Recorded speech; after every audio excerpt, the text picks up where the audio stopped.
Did you see that shit? MMA podcast. Hosted by mixed martial arts journalist Mike Strauss, aka Strauss21, and Chicago's number one underground comedian, Apollo Taj Mahal. Yo, Apollo. What's up, man? You see that shit? What are you talking about this time? We are getting hooked up in Chicago, man. Did you go see my dude on 28th Street? Is that what you talking about, or? No, I don't go down south, man. I stay out west. Oh. No, for real, though, man. UFC and Bellator, they are treating us. Man, more fights just keep on coming. Or both Bellator 198 and UFC 225. Let's start with UFC 225, man. Let's start with what we know for sure. We know Claudio Gadelha, Carla Esparza. Pretty decent. That's a good fight, man. Very good fight. Then we have Sergio Pettis, Joseph Benavidez. Intriguing because Benavidez is coming back and Sergio Pettis is right on the cusp there. Yeah, man, dude, that sounds really awesome because that's going to let us know what's going to be happening in the 125 division for like the next couple championship fights or contenders. And then Overeem against hometown kid coming home, Curtis Blades. Oh, yeah. Very good fight there. Possibly the future of the heavyweight division could be at stakes there for quite some time. I really hope he wins because it mixes up the heavyweight division more. Also in the heavyweight division, Rashard Coulter taking on Alan Crowder. Crowder is a product of the Dana White Tuesday Night Contender Series, and Rashard Coulter is a friend of the show. He's going to be on very shortly. This is an exciting fight, man. Rashard Coulter, he has had a rough go in the UFC so far. He has had Chase Sherman and then Taya Tuivasa. So two very tough guys. He leaves it all in there. This is going to be an exciting fight. Yeah, I'm very excited for this fight. And then rumored bouts, man. CM Punk, Mike Jackson, Robert Whitaker defending the belt against Yoel Romero, and then Shevchenko really wants Nico Montagna in Chicago. So listen, man, as it stands, it's a good card. If we get those three bouts, well, you could throw the CM Punk bout out. I love you. The Whitaker Romero bout and Shevchenko, I mean, they're stacking that card. Yeah, Yoel Romero is a freak of nature, man. So I want to see him in person. I want to see if he's real. And then, not to be outdone, man, Bellator 198. I think this is almost just as good. Fedor and Mir, that's like a dream fight for me. That's happening. Emmanuel Sanchez, Sam Silica, that is an exciting fight. I think Sanchez is a guy that he's going to really start getting his respect this year. Then you have undefeated Neiman Gracie against Javier Torres. And then this one just announced, man, Rafael Lovato Jr. against John Salter in what basically is a title elimination bout here. Lovato Jr., I've already reached out to him. He's going to be on the show coming up here. This is an awesome fight, dude. Lovato is a savage. And Salter is no joke either. No, this card is really awesome. It really is, man. It's really awesome except for the main event. What, you don't think Fedor and Mir's good? 5 years ago, that was the best fight ever. Yeah, to me, it still has a little bit of mysticism because Frank Mir, I mean, as you can see above me there. You're a huge fan, man. Yeah, I mean, I have a signed glove. I'm a big fan of Frank Mir, always have been. And Fedor, who doesn't like Fedor? So this, this still holds a little bit of something. Frank Mir kind of looks like me now, though. So yeah, he's a big boy. I'm a little worried about this whole thing. Can he make the 265? Yeah, and his kangaroo meat be involved. Yeah, and then also, man, Dylan Dennis, he is making his Bellator debut. I'm very excited about that. Now they don't know who he's going to be competing against yet, but he's called out everybody. Yo, he's like, I'll fight you, I'll fight you, I'll fight you. Yeah. I think he's going to call out me next. He's like, I don't care. Apollo's in Chicago. Let him train for a week. And if you haven't figured it out, you are listening to the Did You See That Shit Mixed Martial Arts Podcast. I am Mike Strauss, a.k.a. Strauss21. And I am Chicago's #1 underground comic, a.k.a. Apollo Taj Mahal, a.k.a. I really just wanted an a.k.a. in my name. It's all good. Better than an AKA in your hand, right? Yeah. Better than an AK in your hand. Whatever. You know what? We got this. We appreciate all love and support, guys. Keep all the fan interaction coming. Give us a call, 708-669-4777. Shoot us an email, Mike at didyouseethatshit. Just go to our website at didyouseethatshit.com. Oh, man, we're so legit. And if you really miss us and you just want to hear from us, well, you can go to iTunes, Stitcher, Google Play, YouTube, pretty much wherever you want to listen or watch your favorite podcast, right? Yeah, and back to also, didyouseethatshit.com.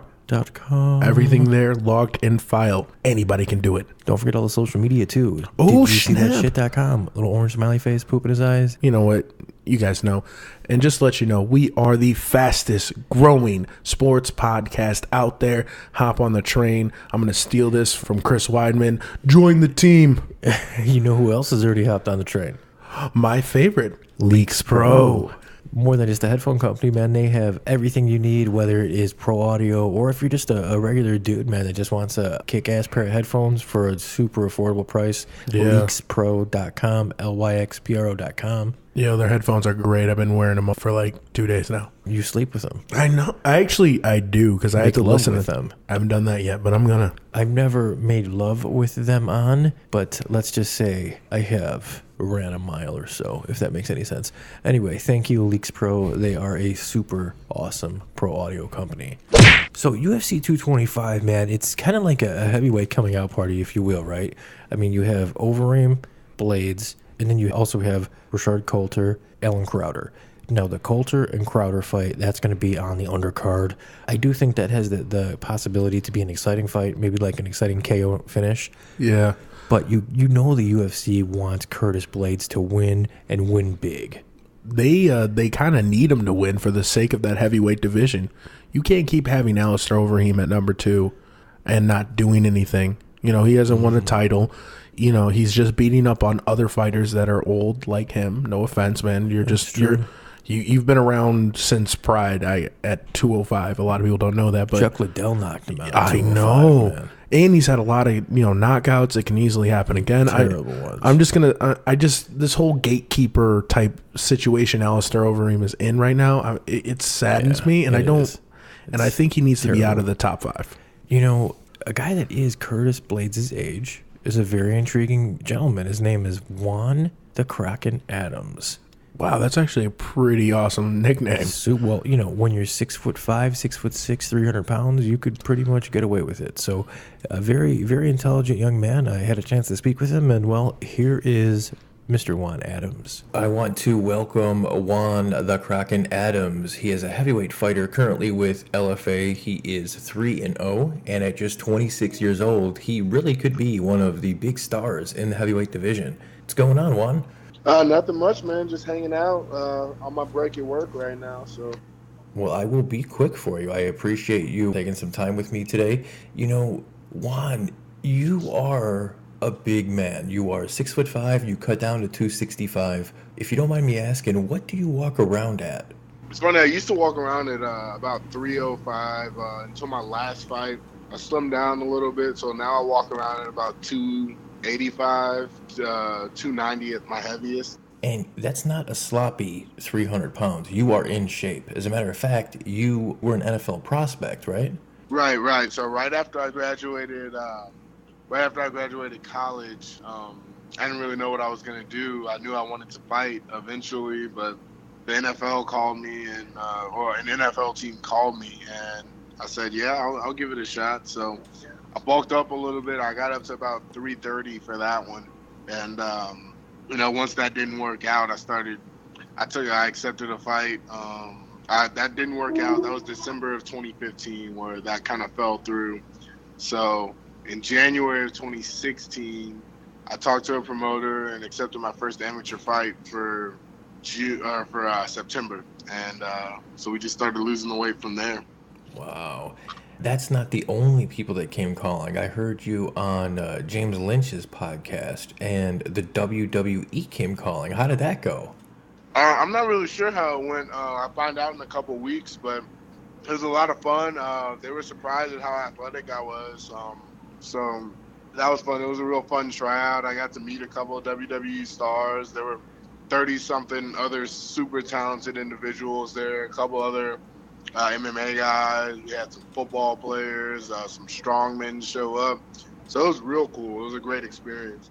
You are definitely a talented young man. I mean, you have a 3-0 record. Has LFA, have they came with any other fight offers for you? Yeah, we were looking at something for mid-April, but there was only one guy that was willing to take that fight, and it was going to be way up in Minnesota. So, that's just really not in it was a short turnaround. So All my coaches and stuff have day jobs too, so it wasn't logistically a good move for me. And this gives me time to, let my body heal up. I mean, I've been pretty active. My first fight was September of 2016, and it hasn't even been 2 years, and I fought 7 times. So it's a good way to kind of just let your body heal a little bit. We're looking to fight hopefully in May or June, early June, late May. Yeah, that sounds about right. And you're at Paradigm Training Center, right? Yeah. So I actually run a split camp. I do my sparring and a lot of my grappling at Paradigm, and I get my striking done out at the Fight Lab. I went up to Jackson Wink for about a week just to see if down the line that would be a good place for me, and I really enjoyed it out there. So that's a possibility as well. We might start splitting camps, doing half of my camps out in New Mexico and half of them down here. So we're not sure yet, but Paradigm's my home gym. Who are some of the guys that you get to train with on a regular basis there? At Paradigm, it's usually just Sebastian Storm, Douglas Hernandez. I train with him a lot. We just got a new training partner, Leslie LaCour. He's 6'7", about 270, so that's a fun one. And then Morgan Oriahi trains with me regularly out there, Shelton Schultz, and just all the guys out at Paradigm. Usually if they're smaller than me, we work me starting on my back, and then I'll get up and do really light strikes with them. So you're definitely training with some high-level guys there. And did you know that you are ranked the number 3 active Texas pro heavyweight currently right now? Oh, yeah, I did see that. It's funny, the 2 guys above me are both light heavyweight, so I thought that was funny. But yeah, right. Bubba McDaniel is no joke. It's a tough dude, so he can have it. I remember watching Bubba McDaniel on one of the seasons of The Ultimate Fighter way back when. Yeah, he's definitely talented. Yeah, he's a good dude, man. Well, I think you are a very talented dude too, man. And I think, if you look at the heavyweight division, there's a few guys like Curtis Blades. He's in your age range. But other than that, you are a really intriguing prospect. Would the Dana White Contender Series, if they bring that back, is that something that you would consider? Yeah, I definitely consider it. Like I said, I've trained with Curtis. Actually, we're managed by the same guy, so it's fun. Me and him are pretty good friends. I was actually just texting him yesterday, and I went out and I trained with Marcin Tybura a little bit. I rolled with Derek Lewis and Jeremy Hardy, who's another local heavyweight, also Justin Ledet. So just training with those level guys, I know that I'm definitely on that level. So a show like the Contender Series or any of these, I kind of challenge shows, I don't see any heavyweights outside of the UFC really being close to my level. So I'm ready. I'm ready for it. If they come with an offer, I'm down. I'm going to take it and look to keep that streak alive of all finishes. So. Watching your fights, the thing that jumps out at the screen, man, is you are so physically strong. The way you're able to just manipulate your opponents just into whatever position you want to, man, it's very impressive. Real quick before I let you go, the Kraken, how did that come about? So the nickname the Kraken was it's really funny. My buddy is he's a fantasy writer, so he's really into mythology and stuff like that.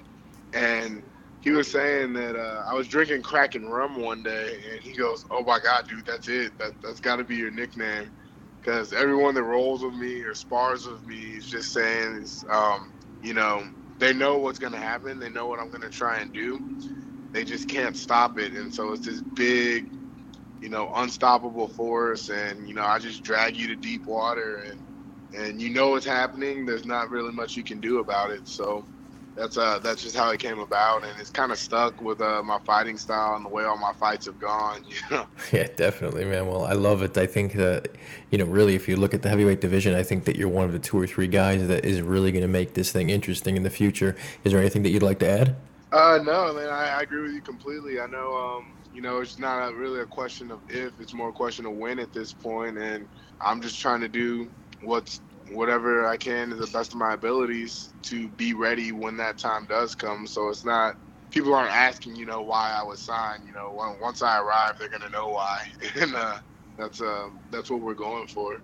For sure, man. Well, I want to thank you for your time, and I know that you are busy. I'll let you get back to work. Real quick before I let you go, we kind of have a tradition here. If you could you say, this is Juan Adams, and you're listening to the Did You See That Shit podcast? Yeah, for sure. This is Juan Adams, and you're listening to the Did You See That Shit podcast. I appreciate it so much, brother. No problem, man. Have a good one. All right. He might even be a WWE superstar someday. You know what? That's where the money is. Yeah, well, definitely. Yeah, And you can take all the Mexican supplements you want. Yeah, speaking of where the money is, man, Woodley would be willing to train Money Mayweather if Mayweather really wants to get into MMA.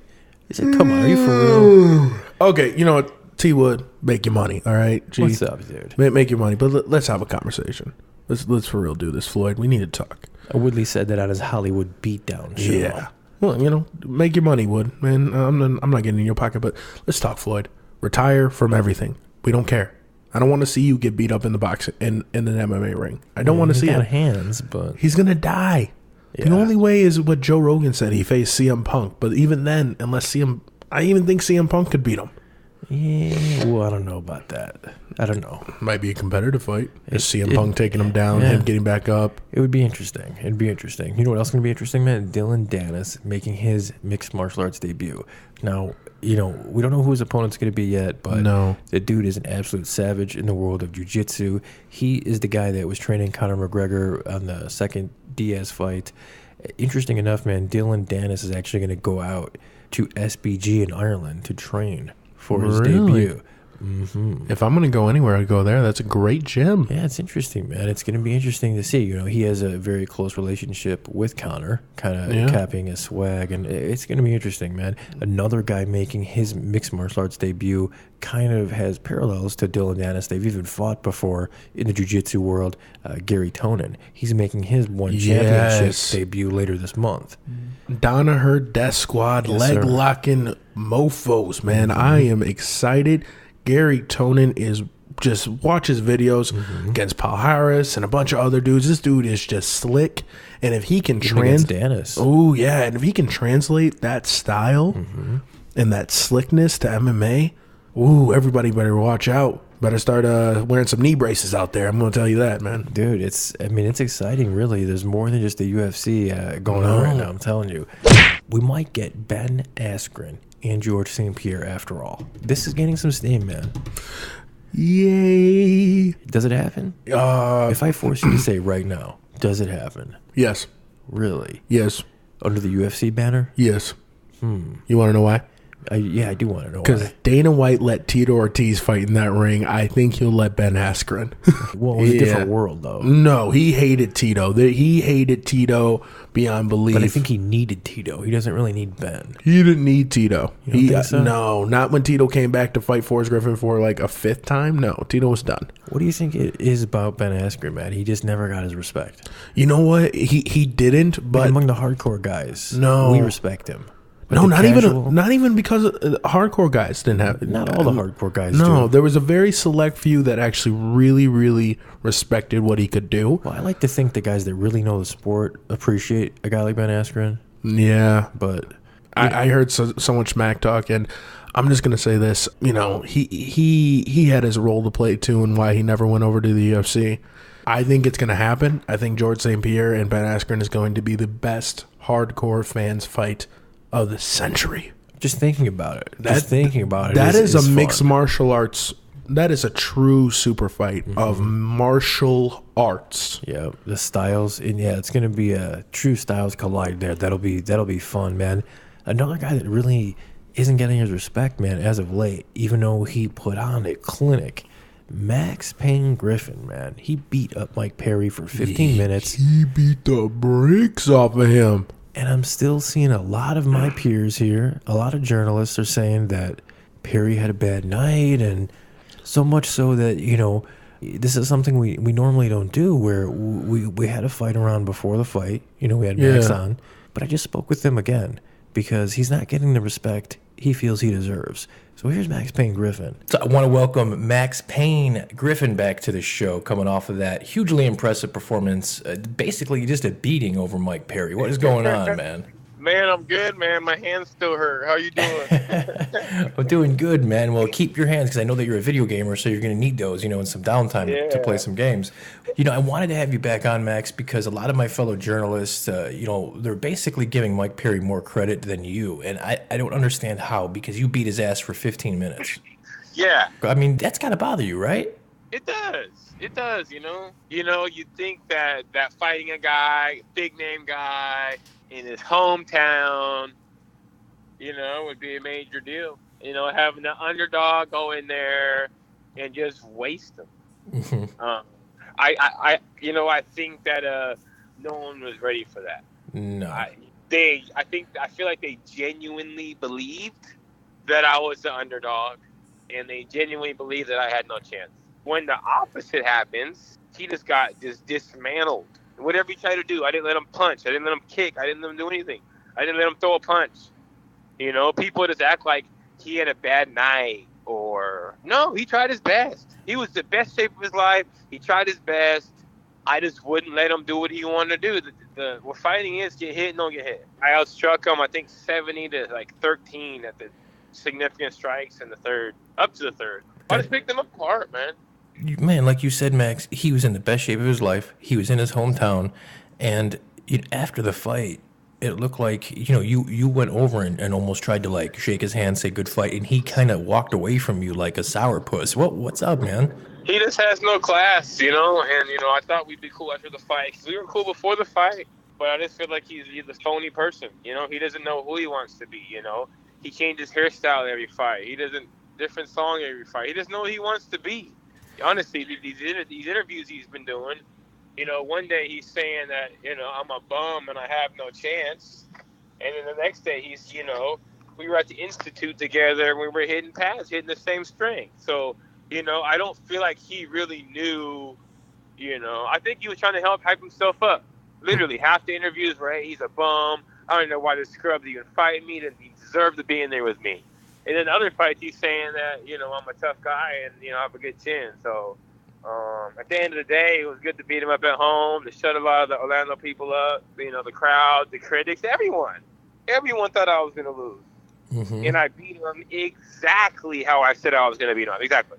You did, man. And I think, Perry's been exposed. Does he have big KO power? Sure, he does. But that's all he has, really. And that's all he was looking for against you is that one shot. And you weren't going to let him get it. You are a tactician. And you really, for 15 minutes, Max, you just outworked him, man. You are a technical fighter. Has the UFC, have they offered you, I know it's quick, man, but have they offered a turnaround yet? We're working on a new contract. That fight was the last fight of my contract. Very cool. So I think it's a good fight to have your last fight. Right. So we're working on negotiations, getting re-signed, and I want to fight the best. I think the people are going to understand it. They still don't believe me. After this next fight, I'm going to beat someone really good, and I'm going to beat them really soundly. And they're going to be like, you know what, this fool's for real. Well, I don't think a lot of people realize, man, that you are a full-time fighter now, right? Yeah. I've been doing this part-time my whole life until about 2 months ago. And you were able to achieve the highest platform of your occupation, basically half-assing it. Exactly. Now you're all in, so people better watch out, right? They have to. I mean, I got, I did pretty good. Knocked out the Ultimate Fighter winner in Mexico. One fight at night, a close fight in Brazil. I'm better than what a lot of people have seen. And I haven't even done, my last fight I did a lot. I did a lot more than normal, did some kicks. But I have a lot more. Some more stuff on the ground, takedowns. I just want to show it all. And for me to be able to get this far part-time, is pretty good. So, I mean, imagine, and now for me to, get my win bonus, my fight at night bonus and use that to work, to invest in myself, I'm only going to get better, and I've only been doing full time for about 2 months. And look what I did to Mike Perry. Yeah, you are definitely one of those guys, man, right in that mix at 170 that people have to really start respecting, have to really start watching out for. So you mentioned that you're a free agent, you're negotiating a new contract. You want to fight the best, you said, so there's no chance that you're going to end up anywhere else besides the UFC, right?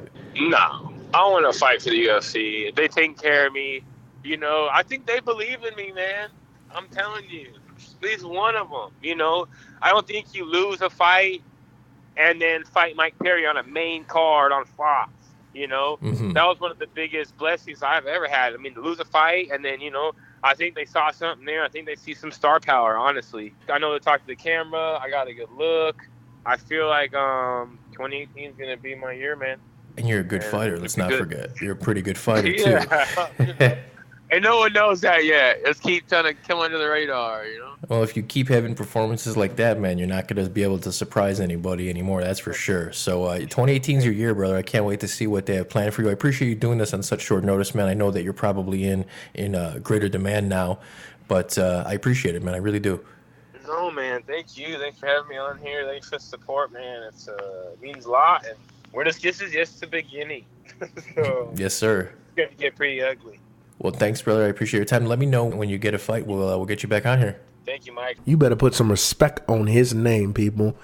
Everybody out there, listen right now. I'm Max Payne Griffin's outer thought. I'm going to be angry Max Payne Griffin. All three of y'all need to put some respect on his name.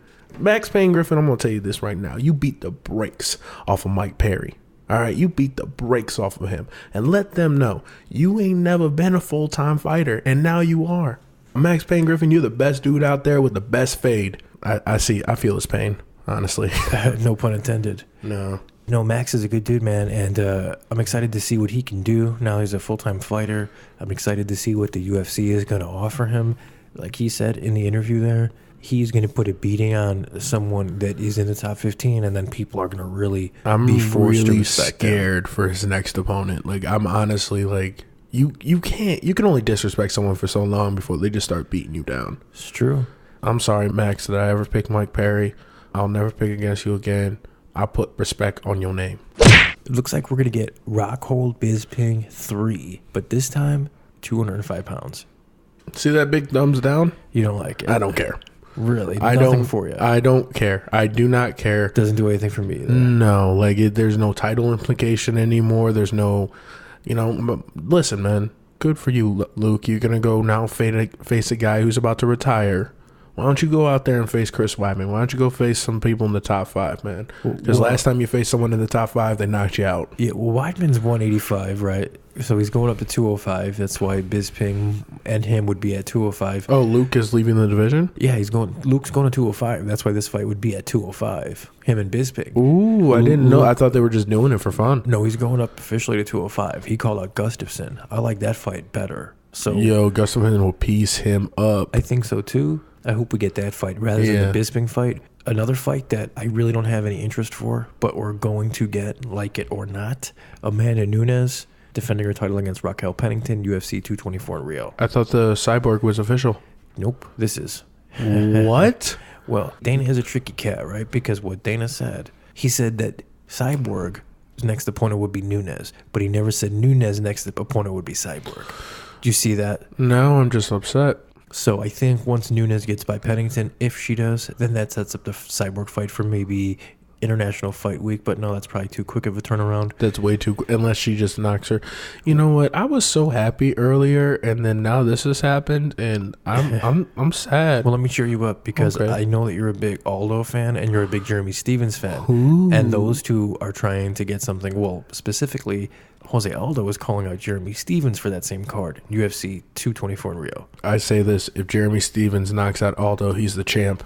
He's the people's champ. Okay. If he could do what he did to Josh Emmett, if he could do that to Jose, then yes. He is the people's champ. I'll bring a belt to that fight for him and just put it around him. Like, here you go.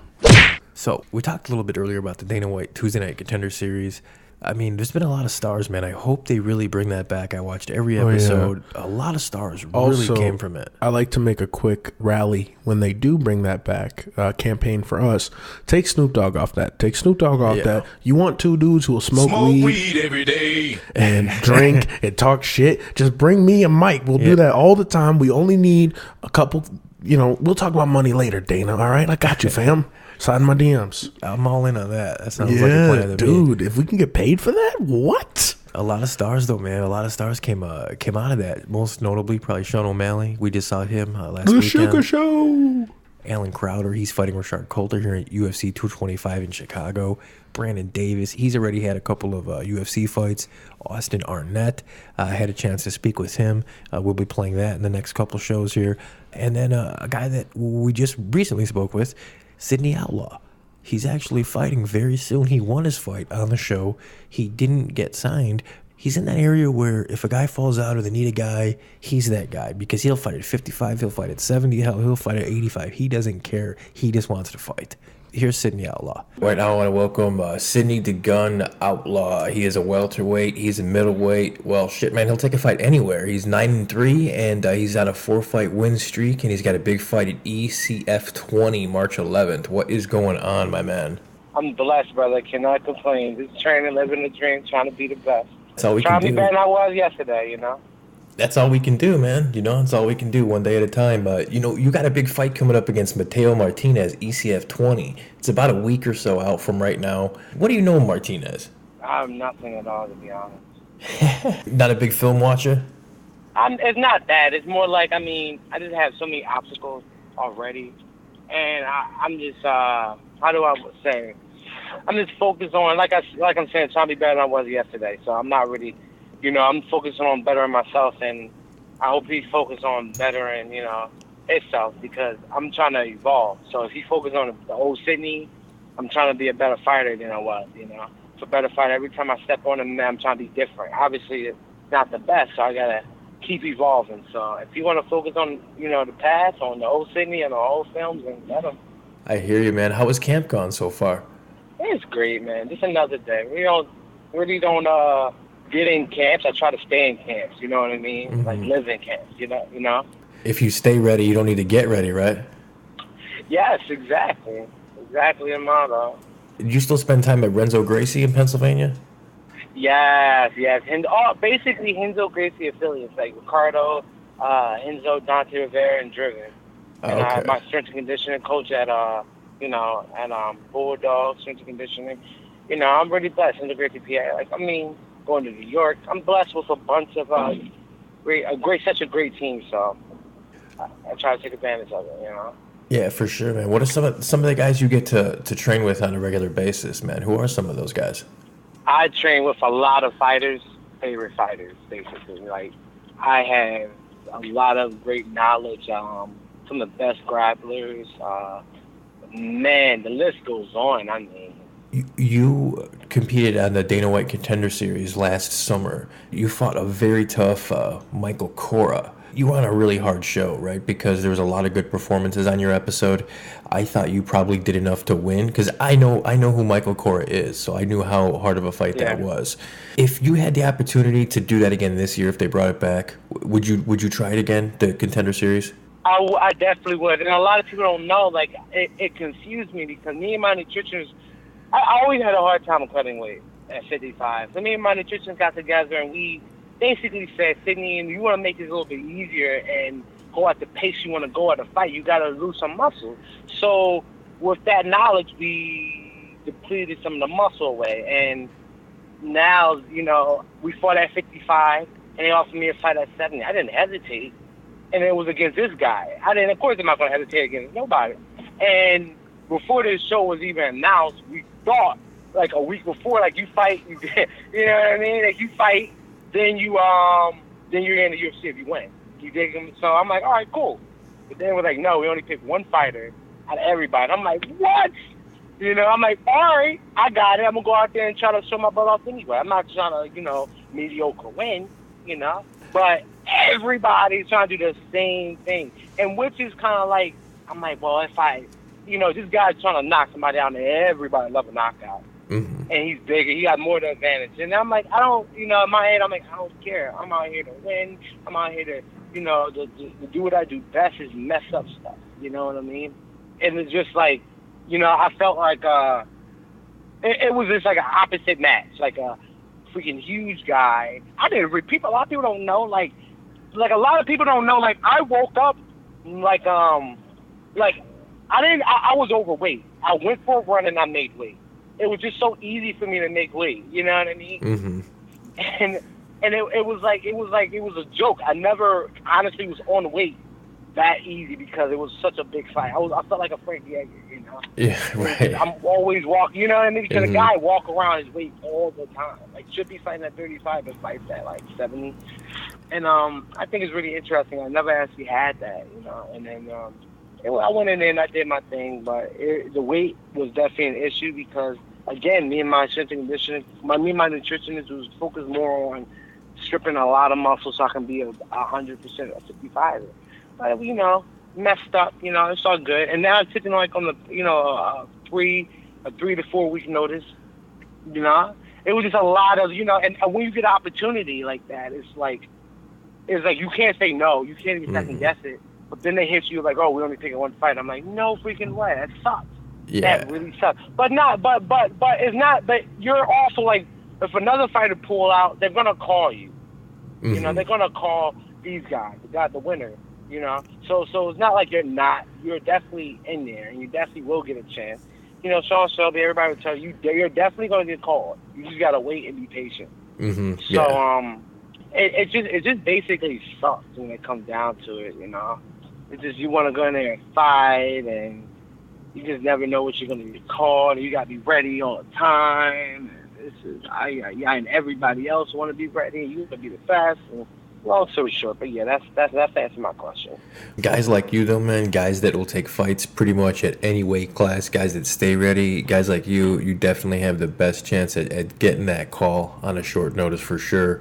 I'm taking a look at your record, and I watched some of your fights, your older fights, and I know what I'm going to say, but I want to know what you think. What's the one loss that kind of eats at you the most that you wish you can just get another crack at him? Man, let me see. Oh, my gosh, two of the fights. One of them I didn't really, care too much. I lost 3 times. All 3 of them was more like a lesson.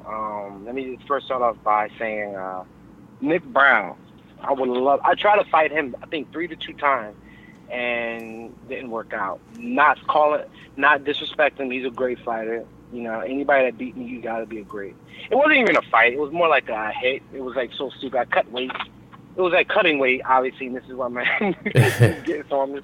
It was cutting weight real hard, and I'm thinking I'm Superman, like I ain't worried, and I got caught. That's what it was. It was in seconds. So he got a victory over me. I give him that. But one of them, honestly, and I'm a fan of, is Gregor Gillespie. Mm-hmm. My God, dude, and man, that was a fight you can take and be like, I beat him because he won. I give it to him. He won, but I know if we fight again, it won't be the same.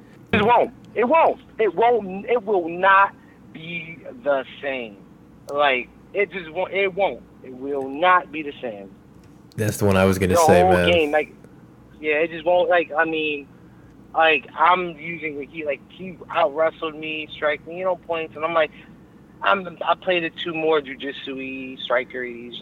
With him, he's such a great wrestler, and if I can go that gave me such confidence when I walk into the Rutgers wrestling room, or when I wrestle wrestlers. It's just, I'm like, dude, I handled the best. Gregor was one of the best wrestlers I ever went up against, and I still didn't feel like any danger. I felt one aspect of the sport where if he took me down, I'd just get back up, and which was kind of like throughout the match. It was like the more I get up, the more he takes me down, the more he looks better. You know what I mean? Mm-hmm. So you have to kind of really think. If he takes you down, kind of make him eat it, get it back up, but strike him real hard, Yeah. I mean, listen, man, Gregor Gillespie, everybody's seeing what he's doing in the UFC now. He's still undefeated, and you fought him at Ring of Combat 55. That was a split decision loss. One of those judges thought you won that fight, man. And you are definitely you're the hardest guy he's ever fought. And that's saying something, bro. Yeah. So you're right there. You definitely are at the highest level of the sport. It's just a matter of time before you get your call, bro. I can't wait for it because I think you can make some noise in this division and in any division you want, really, because you're flexible like that. Is there anything? Thank you, man. I train with the best, like Randy, man. I got just great people in my corner, like yourself. Like so many. God, I'm just blessed, man. Blessed is the best way I can describe everything, to be honest. Well, I appreciate your time, man. Quick favor, if you would, kind of a tradition here. Could you say this is Sydney Outlaw, and you're listening to the Did You See That Shit podcast? Hey, this is Sydney Outlaw, and we're listening to Did You See That Shit podcast. I appreciate it so much, brother. God bless you, big dog. I'll talk to you. Goodbye. Man, the dude's game. Yo, I like hearing it. It takes me back to the olden days. I'll fight anybody, anywhere. Yeah, he's a good dude, man. Like he said, he's just always trying to improve. He's trying to be a better him. I wish nothing but the best for Sydney. And I really think he could be one of those fun guys to watch at any weight class, really. Yo, keep it, man. Keep it going, man. Someone else that was really fun to watch, man, Cynthia Calvillo. She really took the world by storm last year, but now she gets popped 6-month suspension by USADA for marijuana metabolites. This, let's stop this madness. Weed is not a performance-enhancing drug unless you're a competitive eater. I'm sorry, I'm sticking by that. On this. As a competitive eater myself, weed is the only thing that would help you do. No, it's alcohol, man. Alcohol does that for me. Well, I'm saying I can have a full day after alcohol. I'm eating nachos. I just don't understand that, man. And also, Lon Kutabala got a 6-month suspension. He declared use of ozone therapy. I had actually looked that up. I guess USADA allows certain forms of this ozone therapy, but the form that he used, I guess, was intravenous, and they don't allow that form. And the thing is, he totally didn't think he was doing anything wrong because he declared it willingly. So they could have given him 2 years. They only gave him 6 months. Good for them, man. Real quick, back to the first one. I apologize. I thought that they didn't test for weed. Was she high at the fight? Or is it no metabolites? Well, the whole thing with the marijuana is they don't test when you're not in competition. Which is from weigh-ins till the end of the fight. So I'm not sure exactly when it is. I'd have to look it up, but basically she got popped with a higher metabolite. But the whole thing is marijuana is tricky because it could stay in your system for upwards of 30 days, if not longer, if you're a heavy smoker. So it's a very tricky thing. I'll tell you what, though, man, this whole thing with USADA, and I'm a fan of USADA to a point, but it's getting to a point where jerking off 30 minutes before a fight is going to lead to a performance-enhancing suspension.